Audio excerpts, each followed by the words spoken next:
Bismillahirrahmanirrahim. Assalamualaikum warahmatullahi wabarakatuh. Kita lanjutkan perkuliahan pengolahan sinyal digital ya, pertemuan kedua ini dengan praktikum. Di sini kita akan gunakan Google Collaboratory. Teman-teman masuk ke Google Drive-nya, bikin folder saja ya. Di dalam foldernya diingat ditaruhnya di mana. Kita akan masukkan file Google Collaboratory. Klik aja yang baru ini.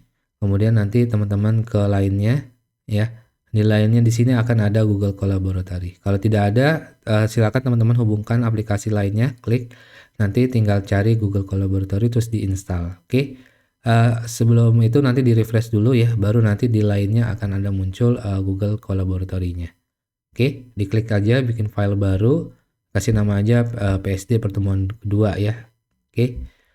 Nah, saya sudah buat programnya ya, ini ada di slide, ada di buku yang saya berikan. Jadi ada di buku itu, silakan dibuka saja. Itu sebenarnya mirip tapi saya modifikasi agar lebih mudah ya. Jadi sini tahapannya adalah kita import dulu library-nya, itu ada NumPy ya. Kemudian ada Matplotlib ya. Kemudian di sini parameter sinyalnya ada amplitudo, A ini amplitudo, F itu frekuensi natural ya. Nanti saya jelaskan di pertemuan berikutnya apa itu frekuensi natural, dan Fs itu adalah frekuensi sampling ya. Jadi amplitudonya di sini 1, tidak ada satuan. Frekuensi natural dan frekuensi sampling satuannya adalah hertz ya di sini. Yang ini 5 dan ini 100. Oke. Kemudian waktunya kita bikin aja dia dari mulai kita pakai link space, jadi waktu yang tidak bisa didefinisikan. Jadi kita bikin waktu acak yang mulai dari 0 sampai dengan nanti 1000 ya. Waktu continue ya.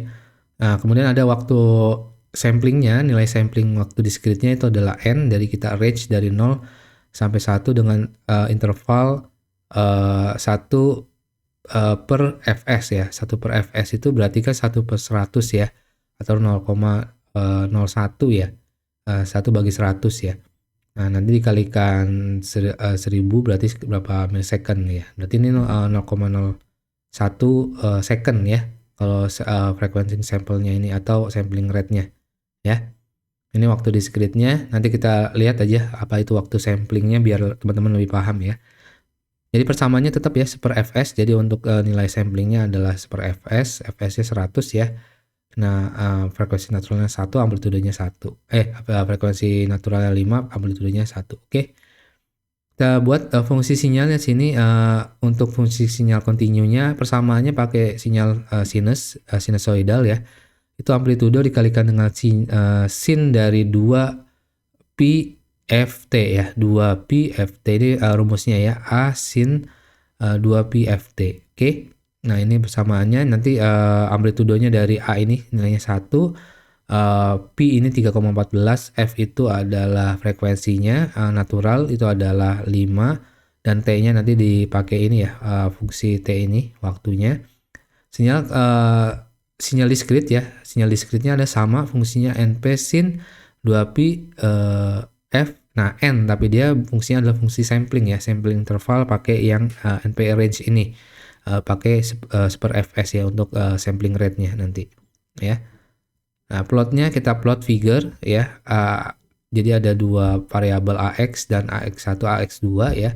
Kita pakai subplot dengan ukuran 2 kolom 1 baris ya. Dengan size-nya itu adalah 10,6 ya. Nanti bisa diperbesar, bisa diperkecil dari ukurannya. Oke, kemudian grafik pertama AX1 itu kita plot waktu untuk sinyal kontinu ya. Dan kemudian AX2 untuk pakainya stem ya, karena kita gambarkannya sampling dia itu adalah bentuknya stem bukan plot ya. Kita gambarkan dengan stem, kemudian dia waktu sinyal samplingnya dengan sinyal discrete ya. Nanti kita gambarkan bentuknya seperti ini.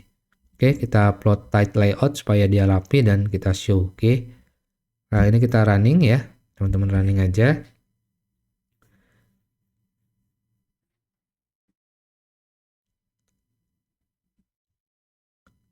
Silakan dikerjakan programnya ya di Google Colab, nanti kita akan buat sebagai tugas nantinya. Nah, hasilnya adalah seperti ini. Ini adalah sinyal kontinunya ya. Nah, yang kiri adalah amplitudonya dari -1 sampai 1. Tadi kan sudah didefinisikan dia nilainya 1 ya. Frekuensinya 5. Nah, frekuensi 5 ini seperti ini nih, frekuensi 5 nih. Kalau mau diganti 100 boleh nggak? Atau jangan 100 deh, kita bikin 10 deh, 2 kali lipat ya. Bisa nggak? Bisa ya.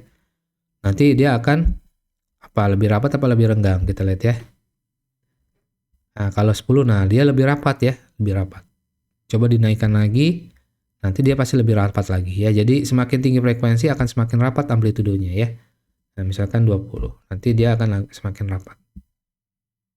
Oke. Nah, dia kan semakin rapat ya. Jadi silakan dimodifikasi untuk memahami sinyal ini seperti apa ya, teman-teman buat saja ya. Nanti akan ada soal untuk menyesuaikan dengan fungsi sinyalnya. Ini saya balikan ke awal, itu adalah 5 ya, 5 Hz ya. Oke. Nah, ini adalah sinyalnya, ini fungsi waktu 0 sampai 0,2 detik ya. Ini adalah sinyal kontinu. Nah, sekarang kita convert ke dalam sinyal digital ya. Sinyal digital yang bentuk diskrit itu seperti apa gambarannya. Jadi kalau kita rubah ke dalam bentuk diskrit, dia bentuknya akan seperti ini.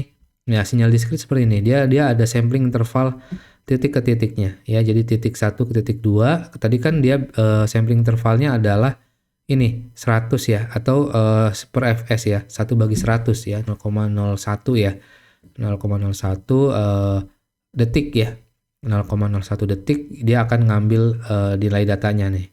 Nah, kalau kita perlebar misalkan si ini menjadi 200 ya, berarti 0, atau 5 lah sekaligus ya, 500, berarti kan akan semakin besar ya si samplingnya. Kita coba lihat. Nah, dia akan semakin rapat ya.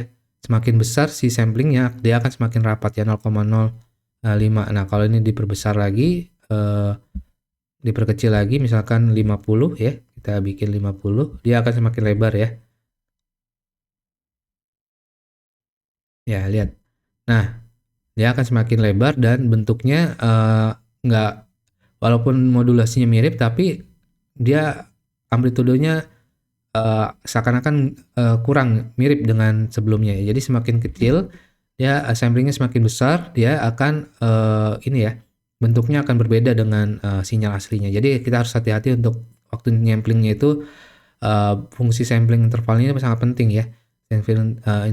Frekuensi samplingnya ini kan 50 Hz ya. Jadi misalkan kita balikan ke 100 tadi ya. Nah, itu kan fungsi samplingnya akan cocok ya dengan sinyal kontinunya. Tapi kalau fungsi frekuensi samplingnya lebih rendah, nah nanti bentuknya akan jauh dari bentuk sinyal kontinunya. Jadi harus hati-hati dalam menentukan frekuensi sampling dalam sinyal konversi sinyal kontinu ke sinyal digital. Jadi ini penting sekali ya konversinya ke dalam sinyal diskrit itu, karena bentuknya adalah per fs. Jadi kalau semakin kecil nilainya nanti semakin renggang, semakin besar akan semakin rapat ya frekuensinya. Jadi harus hati-hati dalam menentukan frekuensi sampling untuk sinyal diskrit. Jadi itu saja, silakan dikerjakan. Nanti akan ada tugasnya untuk diselesaikan dalam pemrograman ini. Lebih kurangnya mohon maaf. Wabillahi taufiq wal hidayah. Wassalamualaikum warahmatullahi wabarakatuh.